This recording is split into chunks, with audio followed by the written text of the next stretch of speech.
ਵਾਹਿਗੁਰੂ जी का खालसा वाहिगुरू जी की फतेह। मैं ਤੁਹਾਡੀ ਹੋਸਟ ਨੀਲਮ ਕੌਰ ਤੇ ਮੈਂ ਟੀਵੀ 84 ਦੇ ਸਾਰੇ ਦਰਸ਼ਕਾਂ ਦਾ ਹਾਰਦਿਕ ਸਵਾਗਤ ਕਰਦੀ ਹਾਂ ਪ੍ਰੋਗਰਾਮ ਸੱਚੋ ਸੱਚ ਵਿੱਚ। ਪੰਥ ਦੀ ਮਹਾਨ ਸ਼ਖਸੀਅਤ ਡਾਕਟਰ ਅਮਰਜੀਤ ਸਿੰਘ ਜੀ ਮੇਰੇ ਨਾਲ ਬੈਠੇ ਹੋਏ ਨੇ। ਆਓ ਉਹਨਾਂ ਨਾਲ ਮਿਲ ਕੇ ਪ੍ਰੋਗਰਾਮ ਸ਼ੁਰੂ ਕਰੀਏ।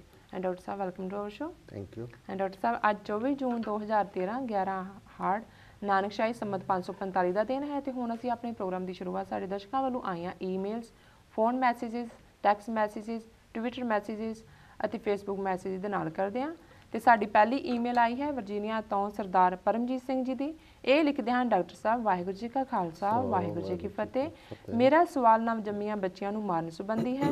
ਮੈਂ ਪੜ੍ਹਿਆ ਹੈ ਕਿ ਕੁੱਲ ਦੁਨੀਆ ਵਿੱਚ ਇਹ ਰੁਝਾਨ ਪਿਛਲੀਆਂ ਕਈ ਸਦੀਆਂ ਤੋਂ ਹੋ ਰਿਹਾ ਹੈ, ਪਰ ਸਿੱਖ ਧਰਮ ਵਿੱਚ ਸਿੱਖ ਗੁਰੂਆਂ ਦੇ ਉਪਦੇਸ਼ਾਂ ਦੀ ਰੋਸ਼ਨੀ ਵਿੱਚ ਇਸ ਬਾਰੇ ਸਥਿਤੀ ਬਿਲਕੁਲ ਸਪਸ਼ਟ ਹੈ।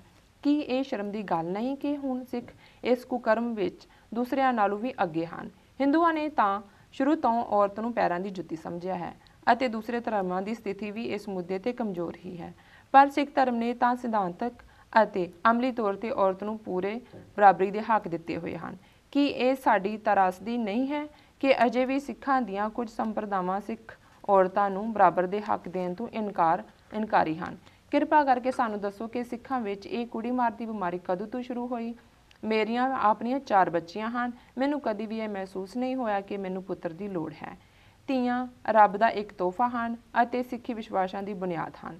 ਇਸ ਮੁੱਦੇ ਤੇ ਜ਼ਰੂਰ ਚਾਨਣਾ ਪਾਓ। ਹਾਂ ਡਾਕਟਰ ਸਾਹਿਬ। ਸਭ ਤੋਂ ਪਹਿਲਾਂ ਤਾਂ ਵੀਰ ਪਰਮਜੀਤ ਸਿੰਘ ਜੀ ਦਾ ਬਹੁਤ-ਬਹੁਤ ਧੰਨਵਾਦ ਕਿ ਉਹਨਾਂ ਨੇ ਸਾਨੂੰ ਲਿਖਿਆ ਵੀ ਹੈ ਜੀ, ਔਰ ਜਿਹੜੇ ਮੁੱਦੇ ਵੱਲ ਉਹਨਾਂ ਨੇ ਧਿਆਨ ਸਾਡਾ ਕੇਂਦਰਿਤ ਕਰਵਾਇਆ ਹੈ ਜੀ, ਉਹ ਸੱਚਮੁੱਚ ਹੀ ਸਾਡੇ ਸਾਰਿਆਂ ਲਈ ਬੜੀ ਵੱਡੀ ਸ਼ਰਮ ਦੀ ਗੱਲ ਹੈ। ਜੀ ਜੀ ਬਿਲਕੁਲ। ਔਰ ਇਹ ਇਹਨਾਂ ਨੇ ਗੱਲ ਬਿਲਕੁਲ ਠੀਕ ਕਹੀ। ਮੈਂ ਪਿਛਲੇ 20-22 ਸਾਲ ਦੇ ਸਮੇਂ 'ਚ ਬਹੁਤ ਵਾਰ ਇੰਟਰਫੇਥ ਮੀਟਿੰਗਸ ਦੇ ਵਿੱਚ ਜਾਣ ਦਾ ਮੌਕਾ ਮਿਲਦਾ ਹੈ ਜੀ। ਵਰਲਡ ਪਾਰਲੀਮੈਂਟ ਆਫ ਰਿਲੀਜਨਸ ਜਿਹੜੀ 1993 ਵਿੱਚ ਸ਼ਿਕਾਗੋ 'ਚ ਹੋਈ, ਉਹਦੇ 'ਚ ਵੀ ਮੈਨੂੰ ਮੌਕਾ ਮਿਲਿਆ ਇੱਕ ਸਪੀਕਰ ਦੇ ਤੌਰ ਤੇ Guru Granth Sahib as a universal scripture ਸਿੱਖ ਧਰਮ ਨੂੰ ਰਿਪਰੈਜ਼ੈਂਟ ਕਰਨ ਦਾ। ਔਰ ਇਸ ਤੋਂ ਇਲਾਵਾ ਵੀ ਕਈ ਵਾਰ ਜਨਰਲ ਡਿਸਕਸ਼ਨਸ ਵੀ। ਹਾਲਾਂਕਿ ਜਦੋਂ ਅਸੀਂ ਧਰਮਾਂ ਦੀ ਸਿਮਿਲੈਰਿਟੀਜ਼ ਦੀ ਗੱਲ ਕਰਦੇ ਹਾਂ ਜਾਂ ਇਕਸਾਰਤਾ ਦੀ ਗੱਲ ਕਰਦੇ ਹਾਂ ਤਾਂ ਇਹਦੇ 'ਚ ਕੋਈ ਸ਼ੱਕ ਨਹੀਂ ਹੈ ਕਿ ਹਰ ਧਰਮ ਦਾ ਸਮਾਂ ਆਪਣੇ ਕੋਈ 4-5 ਹਜ਼ਾਰ ਸਾਲ ਪਹਿਲਾਂ ਉਹਨਾਂ ਦੇ ਸਕ੍ਰਿਪਚਰ ਜਾਂ ਪਵਿੱਤਰ ਗ੍ਰੰਥ ਸ਼ੁਰੂ ਹੋਏ। ਸਥਾਨ ਵੱਖੋ ਵੱਖਰੇ ਨੇ। ਕੋਈ ਮਿਡਲ ਈਸਟ 'ਚ ਸੈਮੈਟਿਕ ਰਿਲੀਜਨ ਆਇਆ ਹੈ ਜਿਹਨੂੰ ਅਬਰਾਹਮਿਨਿਕ ਰਿਲੀਜਨਸ ਕਿਹਾ ਜਾਂਦਾ ਹੈ, ਜੂਡਾਇਜ਼ਮ, ਕ੍ਰਿਸਚੈਨਿਟੀ, ਇਸਲਾਮ, ਜ਼ੋਰੈਸਟਰਿਜ਼ਮ। ਇਸੇ ਤਰ੍ਹਾਂ ਜਿਨ੍ਹਾਂ ਨੂੰ ਐਰੀਅਨ ਰਿਲੀਜਨਸ ਕਿਹਾ ਜਾਂਦਾ ਹੈ ਪੂਰਬ ਦੇ ਵਿੱਚ, ਜਿਨ੍ਹਾਂ ਦੇ ਵਿੱਚ ਰਿਗਵੇਦ ਨਾਲ ਸ਼ੁਰੂ ਹੋਇਆ ਬ੍ਰਾਹਮਣਵਾਦ ਜਾਂ ਹਿੰਦੂ ਮਤ। ਇਸੇ ਤਰ੍ਹਾਂ ਬੁੱਧ ਧਰਮ, ਜੈਨ ਧਰਮ, ਇਹ ਸਾਰਾ ਉਹਦਾ ਹਿੱਸਾ ਨੇ। ਇਹਨਾਂ ਦੀ ਆਪਸੀ ਹੋੜ ਵੀ ਹੁੰਦੀ ਹੈ, ਦੌੜ ਵੀ ਹੁੰਦੀ ਹੈ ਪੁਰਾਤਨਤਾ ਦੀ ਕਿ ਓਲਡ ਟੈਸਟਾਮੈਂਟ ਜਾਂ ਟੋਰਾ ਪਹਿਲਾਂ ਨੇ ਜਾਂ ਰਿਗਵੇਦ ਪੁਰਾਣੇ ਜਾਂ ਦੁਨੀਆ 'ਚ ਸਭ ਤੋਂ ਪਹਿਲਾਂ ਕਿਹਨੇ ਜਿਹੜਾ ਰੱਬ ਦਾ ਸੁਨੇਹਾ ਦਿੱਤਾ ਹੈ। ਇਹਦੇ 'ਚ ਵੀ ਕੋਈ ਸ਼ੱਕ ਨਹੀਂ ਹੈ ਕਿ ਹਰ ਧਰਮ ਦੇ ਵਿੱਚ, ਭਾਵੇਂ ਉਹ ਵੇਦਾਂ ਦਾ ਧਰਮ ਹੈ ਜਿਹਨੂੰ ਅਸੀਂ ਐਰੀਅਨ ਰਿਲੀਜਨਸ ਕਿਹਾ ਤੇ ਬੇਸ਼ੱਕ ਉਹ ਕਿਤਾਬਾਂ ਦੇ ਧਰਮ ਨੇ ਜਿਨ੍ਹਾਂ ਨੂੰ ਭਾਵੇਂ ਫੋਲ ਕਿਤਾਬਾਂ ਚਾਰੇ ਜਿਹਨੂੰ ਬੁੱਲੇ ਸ਼ਾਹ ਨੇ ਕਿਹਾ, ਉਹਨੇ ਚਾਰਾਂ ਦੀ ਗੱਲ ਕੀਤੀ, ਸੈਮੈਟਿਕ ਰਿਲੀਜਨਸ ਦੀ ਜਾਂ ਬ੍ਰਾਹਮਿਨਿਕ ਰਿਲੀਜਨਸ।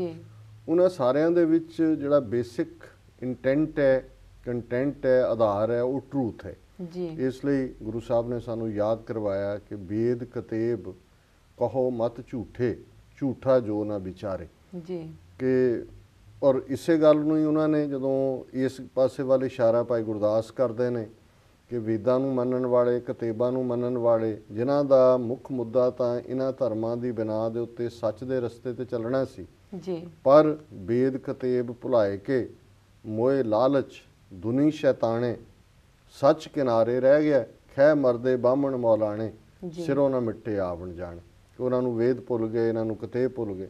ਸੋ ਕੁੱਲ ਮਿਲਾ ਕੇ ਜਦੋਂ ਅਸੀਂ ਗੁਰੂ ਗ੍ਰੰਥ ਸਾਹਿਬ ਵਿਚਲੀ ਸੱਚਾਈ ਦੀ ਗੱਲ ਵੀ ਕਰਦੇ ਹਾਂ, ਰੱਬ ਦੀ ਗੱਲ, ਰੱਬ ਨੂੰ ਪਾਉਣ ਦੀ ਗੱਲ, ਇੱਕ ਰੱਬ ਦੀ ਗੱਲ, ਤੇ ਬਹੁਤ ਸਾਰੀ ਜਿਹੜੀਆਂ ਸਿਮਿਲੈਰਿਟੀਜ਼ ਨੇ, ਘੱਟੋ ਘੱਟ ਜਿਹੜੇ ਮੋਨੋਥਿਸਟਿਕ ਰਿਲੀਜਨ ਨੇ ਜਿਨ੍ਹਾਂ ਦੇ ਵਿੱਚ ਇਸਲਾਮ ਹੈ, ਕ੍ਰਿਸਚੈਨਿਟੀ ਹੈ, ਉਹ ਤਾਂ ਜ਼ਰੂਰ ਉਹ ਸਾਡੇ ਤੋਂ ਪਹਿਲੇ ਨੇ। ਉਹਨਾਂ 'ਚ ਵੀ ਇੱਕ ਰੱਬ ਦੀ ਗੱਲ ਹੈ, ਉਸ ਰੱਬ ਦੇ ਦਿਆਲੂ ਕਿਰਪਾਲੂ ਹੋਣ ਦੀ ਗੱਲ ਹੈ।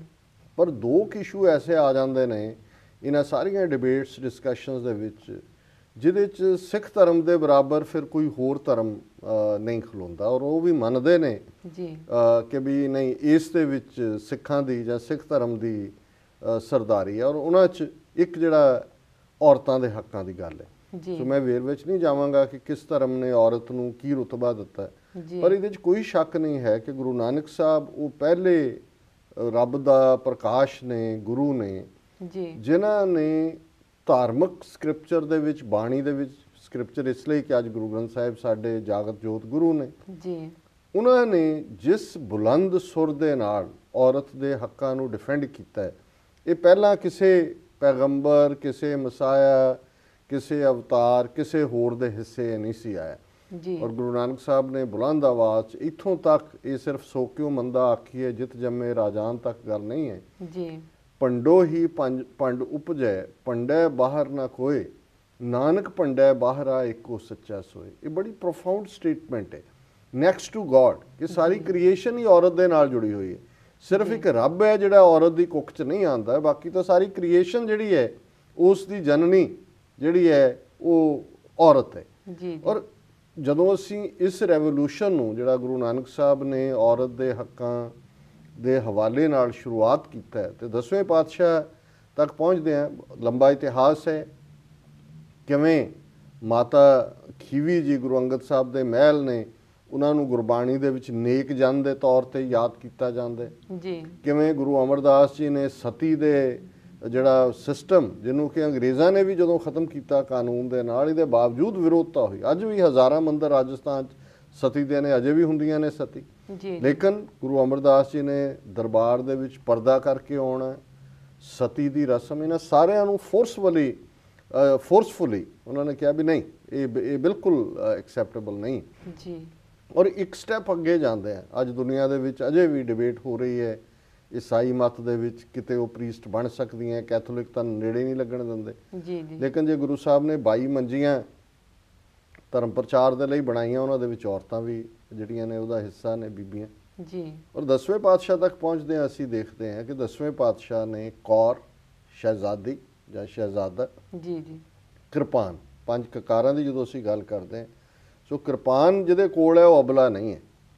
ਉਹ ਆਪਣੇ ਆਪ ਨੂੰ ਡਿਫੈਂਡ ਕਰ ਸਕਦੀ ਹੈ, ਉਹ ਘੋੜਸਵਾਰੀ ਕਰ ਸਕਦੀ ਹੈ, ਉਹ ਜੰਗ ਦੇ ਮੈਦਾਨ 'ਚ ਚੈਲੰਜ ਕਰਦੀ ਸੀ। ਔਰ ਇਹੀ ਕਾਰਨ ਹੈ ਕਿ ਅੱਜ ਜਦੋਂ ਮਾਤਾ ਦੀਪ ਕੌਰ ਹੋਣ, ਮਾਤਾ ਹਰਸ਼ਰਨ ਕੌਰ ਹੋਏ, ਮਾਈ ਭਾਗੋ ਹੋਏ, ਜਾਂ ਮਾਈ ਸੁੰਦਰ ਕੌਰ, ਜਿਨ੍ਹਾਂ ਦੇ ਉੱਤੇ ਅੱਜ ਫਿਲਮਾਂ ਵੀ ਬਣੀਆਂ ਨੇ, ਜਾਂ ਭਾਈ ਸਾਹਿਬ ਭਾਈ ਵੀਰ ਸਿੰਘ ਹੋਰਾਂ ਦੀ ਲਿਖਤ ਸੀ। ਸੋ ਇਹ ਸਾਰੇ ਪੂਰਬ ਦੇ ਵਿੱਚ ਉਸ ਰੈਵੋਲੂਸ਼ਨ ਦਾ ਨਤੀਜਾ ਸੀ ਜਿਹੜਾ ਗੁਰੂ ਨਾਨਕ ਸਾਹਿਬ ਨੇ ਸ਼ੁਰੂਆਤ ਕੀਤੀ। ਸੋ ਇਹ ਤਾਂ ਪੱਖ ਸਾਡਾ ਧਾਰਮਿਕ, ਫਿਲਸੋਫੀਕਲ ਔਰ ਧਰਮਾਂ ਦੀ ਦੁਨੀਆ 'ਚ। ਹੁਣ ਗੱਲ ਅਸੀਂ ਆਪਣੀ ਕਰਤੂਤ ਦੀ ਕਰੀਏ ਕਿ ਵੀ ਅਸੀਂ ਅੱਜ ਕਿੱਥੇ ਖੜੇ ਇਸ ਹਵਾਲੇ ਨਾਲ। ਜਿਵੇਂ ਇਹਨਾਂ ਨੇ ਪੁੱਛਿਆ ਕਿ ਵੀ ਇਹ ਕੁੜੀ ਮਾਰ ਕਦੋਂ ਸ਼ੁਰੂ ਹੋਇਆ, ਦੇਖੋ ਇਹਦੇ 'ਚ ਤਾਂ ਕੋਈ ਸ਼ੱਕ ਨਹੀਂ ਹੈ ਕਿ ਹਿਊਮਨ ਸੁਸਾਇਟੀ 'ਚ ਇੱਕ ਹਿੱਸਾ ਰਿਹਾ, ਮੇਲ ਚਾਈਲਡ ਫੇਵਰਟ ਚਾਈਲਡ ਰਹੇ ਨੇ। ਵੈਸਟ ਦੇ ਵਿੱਚ ਵੀ ਇਵੇਂ ਹੀ ਸੀ, ਅਮਰੀਕਾ ਦੇ ਵਿੱਚ ਵੀ ਔਰਤ ਨੂੰ ਵੋਟ ਦਾ ਹੱਕ 1920-21 ਦੇ ਵਿੱਚ ਮਿਲਿਆ। ਉਹਨਾਂ ਦੀ ਕੋਈ ਆਪਣੀ ਹੋਂਦ ਨਹੀਂ ਸੀ ਮੰਨੀ ਜਾਂਦੀ। ਉਸੇ ਤਰ੍ਹਾਂ ਹੀ ਦੁਨੀਆ ਜਿੱਥੇ ਜੰਗਾਂ ਹੁੰਦੀਆਂ ਸੀ, ਲੜਾਈਆਂ ਹੁੰਦੀਆਂ ਸੀ, ਔਰਤਾਂ ਲੁੱਟ ਦਾ ਹਿੱਸਾ ਸੀ। ਲੁਟੇਰੇ ਜਿੱਥੇ ਬਾਕੀ ਚੀਜ਼ਾਂ ਲੁੱਟਦੇ ਸੀ, ਔਰਤਾਂ ਵੀ ਲੁੱਟਦੇ ਸੀ, ਉਹਦਾ ਆਪਣਾ ਵਜੂਦ ਨਹੀਂ ਸੀ। ਲੇਕਿਨ ਇਸ ਸਭ ਦੇ ਬਾਵਜੂਦ ਜਦੋਂ ਅਸੀਂ ਆਪਣੇ ਸਿੱਖ ਮਿਸਲਾਂ ਦੇ ਪੀਰੀਅਡ ਨੂੰ ਦੇਖਦੇ ਹਾਂ, ਕਿਉਂਕਿ ਉਹ ਸਾਡੀ ਕਲੋਜ਼ ਹਿਸਟਰੀ ਦਾ ਪਾਰਟ ਹੈ, 2-3 ਚੀਜ਼ਾਂ ਜਿਹੜੀਆਂ ਗੁਰੂ ਸਾਹਿਬਾਨ ਨੇ ਬੜੀ ਮਜ਼ਬੂਤੀ ਦੇ ਨਾਲ ਖਾਲਸੇ ਦੇ ਵਿੱਚ ਭਰੀਆਂ। ਜਦੋਂ ਅਸੀਂ 4 ਕੁਰੈਤਾਂ ਦੀ ਗੱਲ ਕਰਦੇ ਹਾਂ, ਪਰ ਪੁਰਸ਼ ਜਾਂ ਪਰ ਇਸਤਰੀ ਦਾ ਸੰਗ ਨਹੀਂ ਕਰਨਾ, ਇੱਕ ਪੀਰੀਅਡ ਸੀ ਕਿ ਓਰੀਜਨਲ ਜਿਹੜੀਆਂ 4 ਕੁਰੈਤਾਂ ਨੇ, ਔਰ ਇਹ ਅਗੇਨ ਮੈਂ ਸਰ ਕਪੂਰ ਸਿੰਘ ਹੋਰਾਂ ਨੂੰ ਕੋਟ ਕਰ ਰਿਹਾ, ਉਸ ਦੇ ਵਿੱਚ ਸ਼ਬਦ ਤੁਰਕਣੀ ਦਾ ਸੰਗ ਨਹੀਂ ਕਰਨਾ, ਇਹ ਵੀ ਮੈਂਸ਼ਨ ਸੀ।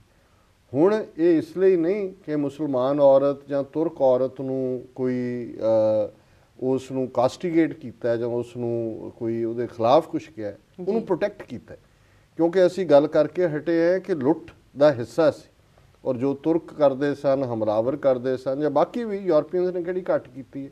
ਸੋ ਗੁਰੂ ਸਾਹਿਬ ਨੇ ਉਹ ਕ੍ਰਾਈਟੇਰੀਆ ਫਿਟ ਕਰ ਦਿੱਤਾ, ਸੈੱਟ ਕਰ ਦਿੱਤਾ ਹੈ ਕਿ ਜਦੋਂ ਖਾਲਸੇ ਨੇ ਜਿੱਤਾਂ ਹਾਸਲ ਕਰਨੀਆਂ ਨੇ। ਔਰ ਇਸ ਕਿਸਮ ਦਾ ਇੱਕ ਵਾਕਿਆ 10ਵੇਂ ਪਾਤਸ਼ਾਹ ਦੇ ਆਪਣੇ ਜੀਵਨ ਕਾਲ ਵੇਲੇ ਵੀ ਹੋਇਆ, ਜਦੋਂ ਰੰਗੜਾਂ ਨੂੰ ਸਜ਼ਾ ਦੇਣ ਦੇ ਲਈ ਸਿੰਘ ਆਏ ਤੇ ਉਹ 2 ਮੁਸਲਮਾਨ ਬੱਚੀਆਂ ਵੀ ਲੈ ਆਏ, ਔਰ ਉਹਨਾਂ ਨੇ ਪੁੱਛਿਆ ਵੀ ਇਹਨਾਂ ਨਾਲ ਕੀ ਕਰੀਏ। ਗੁਰੂ ਸਾਹਿਬ ਨੇ ਉਹਨਾਂ ਨੂੰ ਜਿਹੜਾ ਉਹ ਵਰਜਿਆ ਕਿ ਵੀ ਇਹ ਤੁਸੀਂ ਕੀ ਕੰਮ ਕੀਤਾ।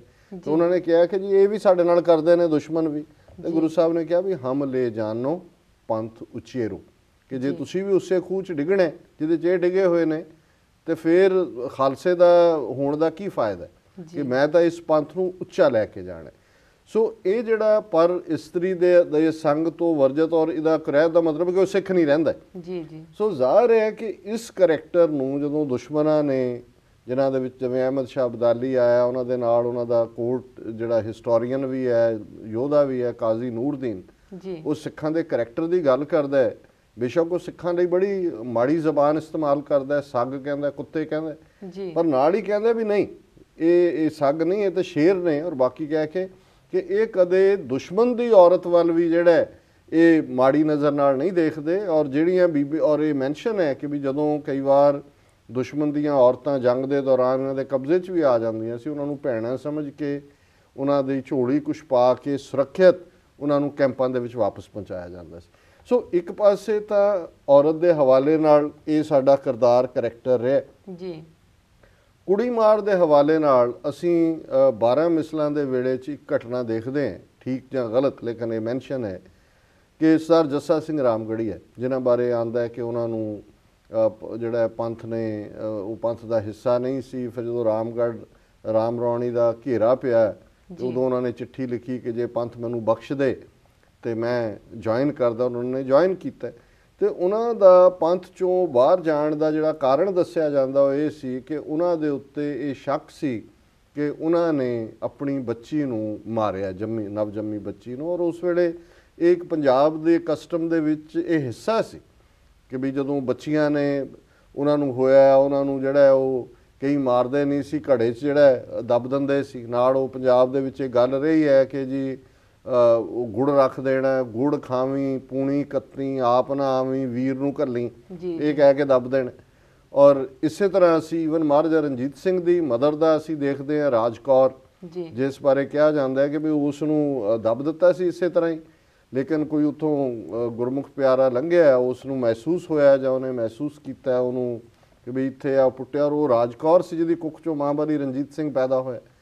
ਸੋ ਔਰ ਇਹੀ ਕਾਰਨ ਹੈ ਕਿ ਅਸੀਂ ਈਵਨ ਰਹਿਤਨਾਮਿਆਂ ਦੇ ਵਿੱਚ ਇਸ ਹਵਾਲੇ ਦੇ ਨਾਲ ਦੇਖਦੇ ਹਾਂ ਕਿ ਇਹ ਕੁੜੀ ਮਾਰ ਦੇ ਨਾਲ ਸਿੱਖ ਨੇ ਵਰਤਣਾ ਨਹੀਂ ਜੀ।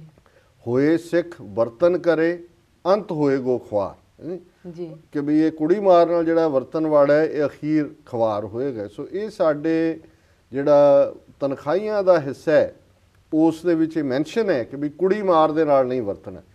ਸੋ ਜੱਸਾ ਸਿੰਘ ਰਾਮਗੜੀਆ ਕੋਈ ਛੋਟਾ ਜਰਨੈਲ ਨਹੀਂ ਸੀ, ਬਹੁਤ ਵੱਡਾ ਜਰਨੈਲ ਸੀ, ਲੇਕਿਨ ਹਾਲਾਂ ਉਹਨਾਂ ਨੇ ਕਿਹਾ ਕਿ ਜਦੋਂ ਇਹ ਵਾਕਿਆ ਹੋਇਆ ਮੈਂ ਉੱਥੇ ਨਹੀਂ ਸੀ ਘਰ ਜਾ ਕੀ, ਲੇਕਿਨ ਗਲਤ ਜਾਂ ਠੀਕ ਜੋ ਵੀ ਸੀ, ਪਰ ਇਹ ਇਸ ਅਸੀਂ ਡਿਸਕਸ਼ਨ ਵੱਲ ਆ ਰਹੇ ਹਾਂ ਕਿ ਇਹ ਗੱਲ ਆਪਣੇ ਆਪ ਦੇ ਵਿੱਚ ਸਬੂਤ ਹੈ ਕਿ ਕੁੜੀ ਮਾਰ ਨੂੰ ਕਿਸ ਕਦਰ ਉਸ ਜ਼ਮਾਨੇ ਦੇ ਵਿੱਚ ਵੀ ਕੋਈ ਥਾਂ ਨਹੀਂ ਸੀ ਜੀ।